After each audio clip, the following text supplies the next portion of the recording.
Russell Brand, the famous comedian and actor, has recently been under fire after the joint investigation by the Sunday Times, The Times, and Channel 4. The documentary was released last week, and in fact, ever since then, many resurfaced videos and interviews have been recirculating as some believe there were red flags all along. Although these claims are all alleged, some things Brand has said or done in the past seems to be controversial. Hey everyone, I'm Melanie, your host for today as we examine the top 10 times Russell Brand should have been cancelled. For number 10, we have Prank Call Gone Wrong. Back in 2008, BBC had a segment that featured Russell himself as the host, and on this specific episode, Jonathan Ross was his special guest. Well, the two had the brilliant idea to prank call actor Andrew Sachs, who is well known for his role in Fawlty Towers. The prank was not only targeting Andrew himself, but more specifically his granddaughter. Georgina Bailey, who is Sachs' granddaughter, has actually spoken up against this prank as she claims Brand made millions of pounds off of her when she was just a young woman. And if you're wondering what happened, well, Brand called Andrew and described in graphic detail what inappropriate activities he had done with his granddaughter Georgina. He even continued to brag about it, which obviously angered him. Although Georgina was aware and consented to the prank during the time, she was able to reflect on the situation years later as she matured. She stated, "I was a young girl, completely dazzled by celebrity, and I would do anything, and I did." She further goes on to say, "I thought I was just a 20-year-old girl at a party, but looking back on it years later, I was already in the throes of addiction myself.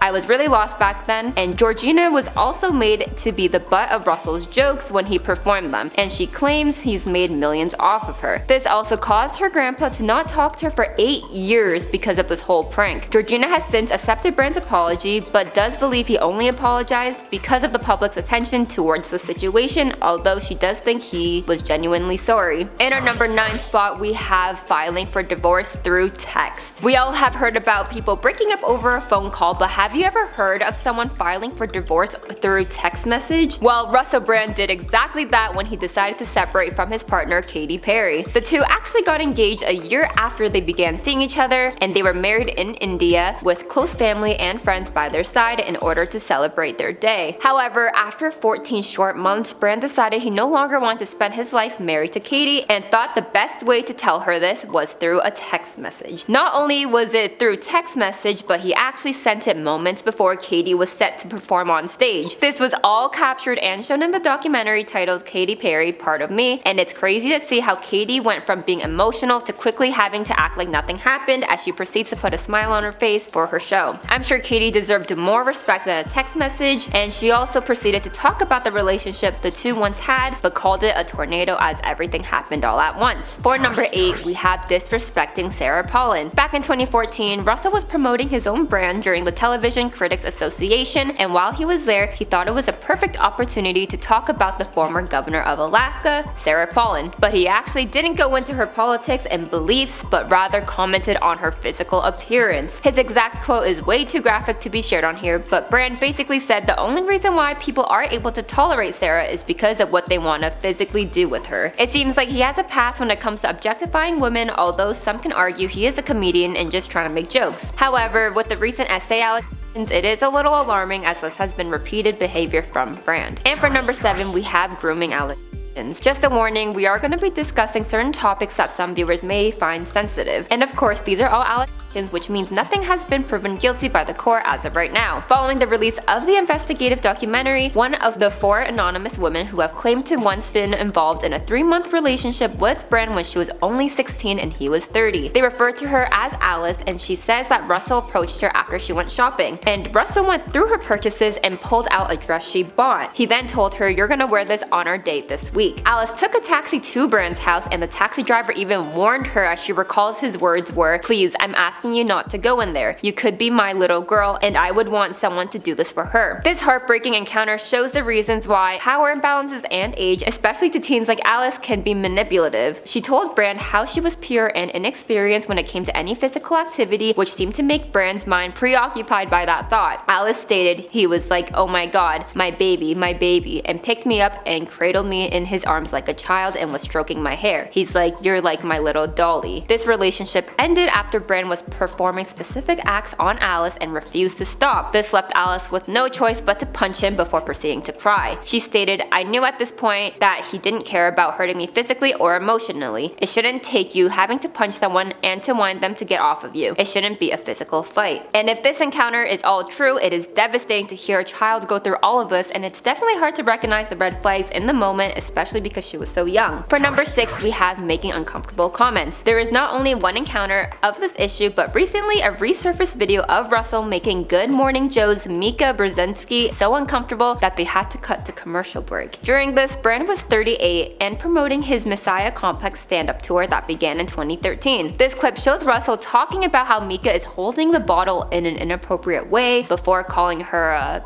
grasper. Although Mika seemed to be smiling and laughing, her face quickly shifted to uncomfortableness as soon as Brand said that. In fact, the other hosts were rushing to commercial break because Brand kept continuing on making inappropriate comments. It's clear some people were okay with Russell's jokes, whereas other people felt uncomfortable, and this makes the whole situation even more difficult as there are so many mixed opinions. In our 5th spot, we have Suggestive Behavior on The Tonight Show starring Jimmy Fallon. Katharine McPhee, a well-known actress, was a guest star on The Tonight Show alongside Brand back in 2013. During the interview, Russell refused to get out of the guest chair, which left Katharine no choice but to step up while talking to Fallon. Russell then said to Fallon, "She's welcome to sit here," before grabbing her and suggestively bounced her on his lap before she quickly got up. In fact, Jimmy Fallon even tried to intervene, as you can see him attempting to stop what was going on. Once Fallon actually mentioned Katharine's husband, Brand said, "I didn't know you were married. I'm going to off now." Although Katharine actually responded on Monday to the situation by stating, "This specific incident was over 10 years ago and it was harmless. I'm glad the situation didn't harm Katharine in any way, as it seems she poked fun alongside Brand during this interview, but it definitely shows a behavior Brand has a pattern of, which seems to make some uneasy." The onlookers in this situation also did seem to be shocked and uncomfortable. In our 4th spot, we have Explicit Jokes. Obviously, he is a comedian, so it is his job to make others laugh. However, a few jokes that he's made in the past have now been resurfacing because of the allegations against him. Brand appeared on Richard Herring's 2013 podcast and described himself as a narcissist. He told the audience he had forced himself on someone before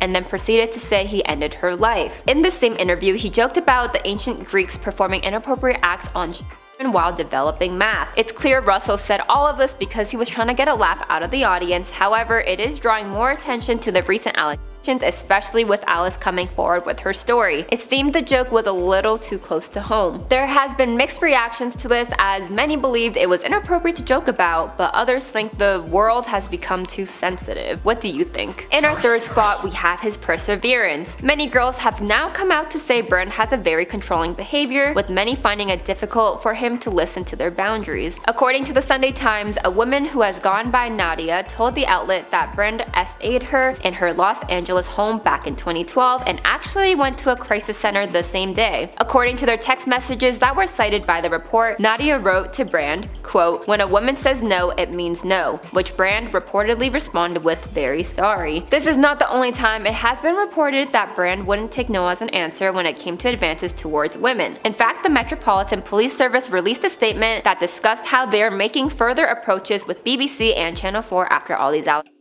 For number 2, we have Dannii Minogue's interview about Brand. This interview has been spread all over the internet since the because this took place nearly 17 years ago, before any of the recent news on the situation was brought up. Dannii, who is an Australian singer and TV personality, was booked to appear on Brand's show in order to promote the release of her album at the time. She stated, "He is completely crazy and a bit of a vile predator. I certainly don't think he has cured his addiction, that's for sure. He wouldn't take no for an answer." She even further added, "Throughout the whole interview, he kept making shocking remarks that I can't even repeat. Just uttering the words would make me blush." Dannii also discussed how Brand kept commenting on her quote, "fabulous breasts," which made her very uncomfortable. This interview took place in 2006, and some believe this further adds on to Brand's behavior, especially when it comes to women. It seems like he has a pattern with how he proceeds to view women, but this whole essay situation is still alleged. And for number 1, we have his history of misleading. Russell Brand was recently dropped by his agency following the essay allegations. However, the agency is now speaking up about this whole situation and believes they were misled by Brand. Apparently, they were aware of allegations that were brought up back in 2020. Travis Stockwood Management, previously working with Brand, released a statement that read, Russell Brand categorically and vehemently denied the allegations made in 2020, but we now believe we were horribly misled by him. TW has terminated all professional ties to Brand, and over the weekend, the company actually removed Brand's profile off their website. In fact, they weren't the only ones who claimed to be misled, as Trevi, a UK-based women's charity that aims to help those dealing with addiction, has also posted on Instagram to discuss their termination with Brand and his organization, the Stay Free Foundation. One part of their statement read, today's media revelations have been difficult to process, but our priority remains and continues to be safety and well-being of all women and girls now and in the future. We have ended our association with Russell Brand and the Stay Free Foundation. It's clear companies are now taking action to no longer associate themselves with Brand following the release of the documentary. As of now, these are all allegations, but it seems to be a lot of history when it comes to Brand, especially with how he views women. Following these allegations, it seems like more and more old videos are beginning to resurface. Let us know what your thoughts are down below.